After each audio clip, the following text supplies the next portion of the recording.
Hey guys, welcome back to Pokemon Black and White. From where we left off last episode, I just caught my solo runner with the Roggenrolling Reggie that I crudely named myself.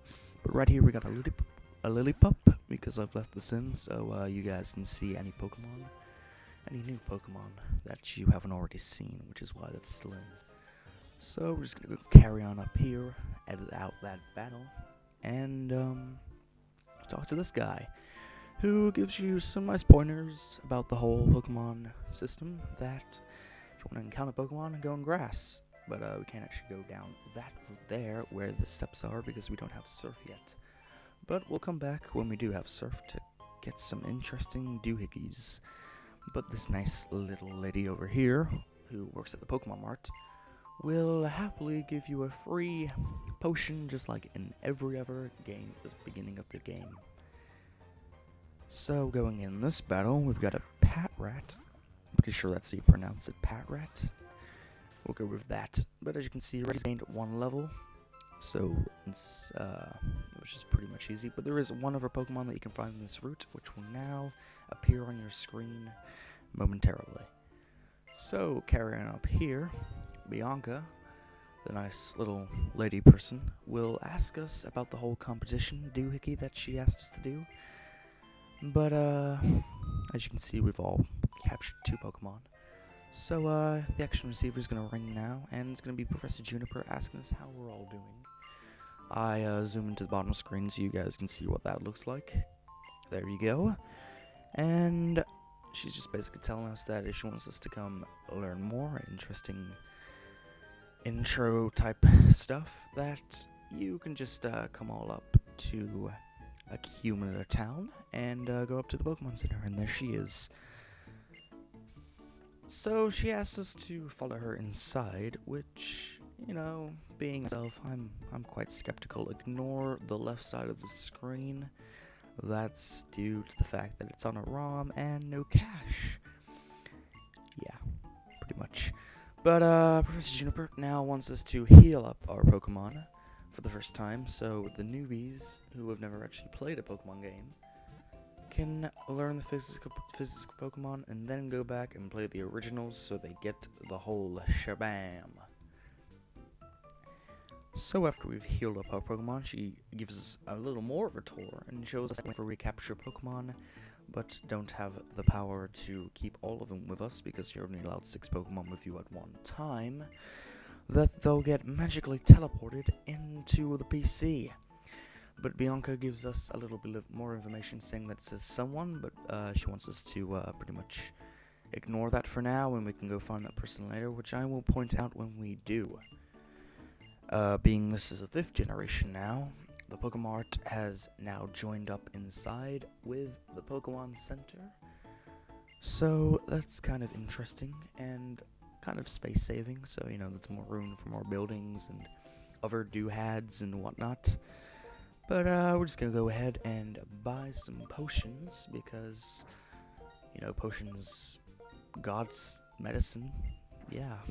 So we're gonna go buy 5 or 4 basically, so then we've got 5. And we're just gonna go head outside after I edit out the PC. I'm pretty sure I just deposited in Snivy, so you won't be seeing him for a while. But as soon as we step outside, there's a good old commotion going on, so we're gonna go check that out. But we're gonna go check it out without me speaking, because it's a good old cutscene. So enjoy.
Well, that was some interesting stuff. But I'm pretty sure we won't be seeing Team Plasma anytime soon, or ever again, by the matter. I didn't quite get what they meant. They were just basically talking about liberating Pokemon, splitting them aside from humans. But this guy is called N.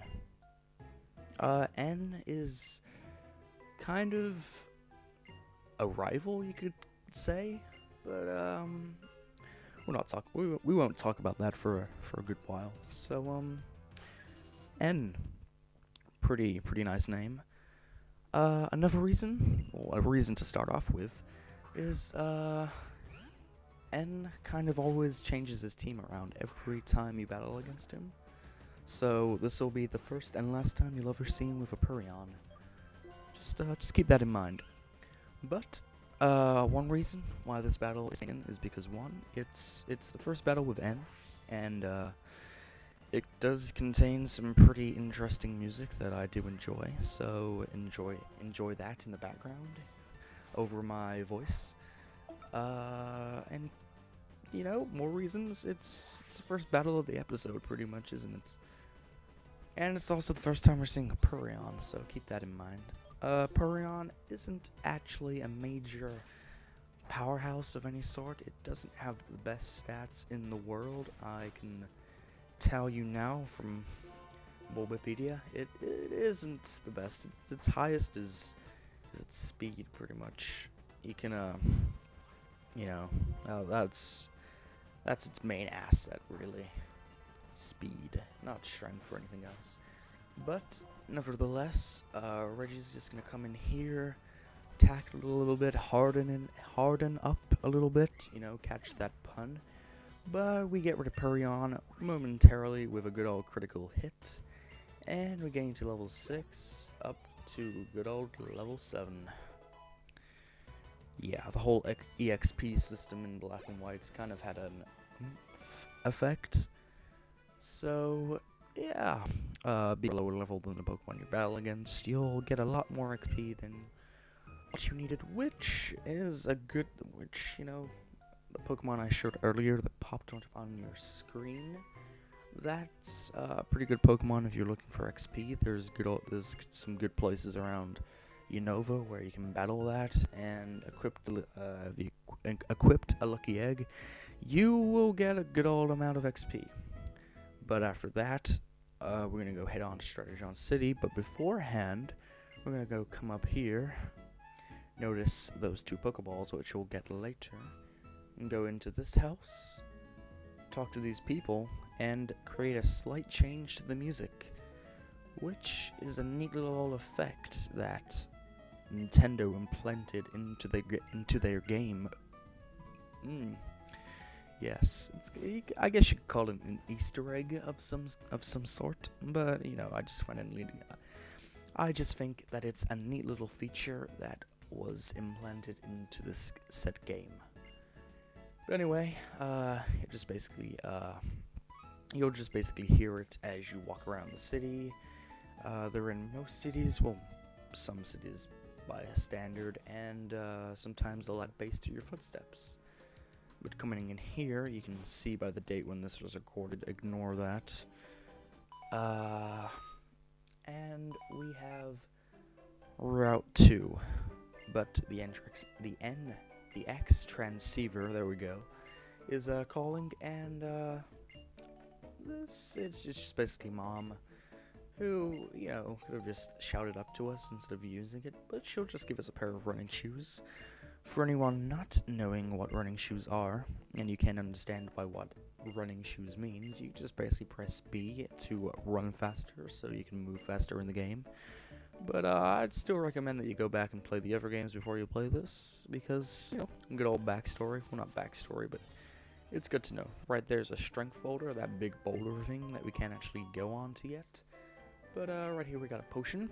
They're used to heal health, HP, good old stuff. But here, this guy right here, his name's Jimmy, and good old Jimmy is going to be known as the first guy that we've battled that isn't a rival with his Pat Rat. good old stuff, which is why I've left this battle in, considering we've already battled him. So that's nice. I don't think I've actually talked about how, when in battle mode, that your sprite actually moves. It's you know, it was implanted into Diamond, Pearl, and Platinum, but they've kind of gone the whole way with this. I'm not entirely sure how they could improve this, because it's pretty high up there. But I find that pretty interesting, that your Pokemon moves while battling and whatnot, and it zooms in on the other Pokemon when you make an attack. But we've reached level 8, which is an interesting number. And yeah, we'll beat Jimmy. So we're gonna come down over here and give this guy a little chat, and he's gonna show us an interesting physic in the game. Ledges. Jumping over ledges. Amazing, right? They've been in the game since Red and Blue. But, you know, just in case you're new to the whole concept, you can jump over ledges. It's great. So we've got this lady here, which oddly I didn't edit out the whole battle. I edited out partway through the battle for some odd reason. I guess it's because it's an actual trainer with Purion, not just end with it. But nevertheless, you don't really get to see a lot of detail in the battle. So I just edited it out. I really can't get my words out this afternoon, daytime, whatever you want to call it. But yeah. So you get to see my good old editing there. Enjoy that. It's quite nice. Best I can do. But there we go. Purion has been defeated. We're going to carry on our adventure and across the vast wasteland of Unova, reaching up to level 9. Keep in mind that the next battle, which is now, soonish, because, you know, it's nighttime physics, I thought I'd show that off. This guy, I forget what his name is, but he does in fact have a Lillipup, which does in fact make me get to level 10, which in turn gives me the good old move known as Headbutt, which I will be keeping for a good old long time, at least until I get Return. And may I say, Headbutt, it's a pretty good move, and I enjoy it. But right over here we have a cut tree, which we can't actually access right now, but it's looked pretty much like that since 1st gen. But we're gonna go up here. But before we do that, our buddy Bianca decides to show up, give us a neat little information, kind of saying that she's got stronger, and she just basically wants a battle with us, which will happen at most beginning or ends of routes. So keep that in mind. Make sure your Pokemon are healed up. But she's gonna start off with her Lillipup, which, thanks to the good old power of Headbutt, which you can see at the bottom of the screen, will take down this Lillipup in one old good move. Yeah, look at that. Oh, keep in mind that the XP, I just got 66 from the Lillipup, whereas from the Oshawott, that I get a critical hit on. Kind of a spoiler then, because I said it before it happened. But from this Oshawott, I only get 44 XP. It's kind of saddening that you get less from the starter Pokemon. But, you know, Nintendo and their ways. Their good old crazy ways. So, I'm going to go carry on up here, get to Strategon City. I'm pretty sure that's how you pronounce it. But this is the gym. But sadly, the guy outside tells us that the gym leader is quite possibly in the trainer school, so we'll go check that out next episode. It's right there next to the Pokemon Center. So I guess I'll see you guys next time from our adventures of Pokemon Black and White.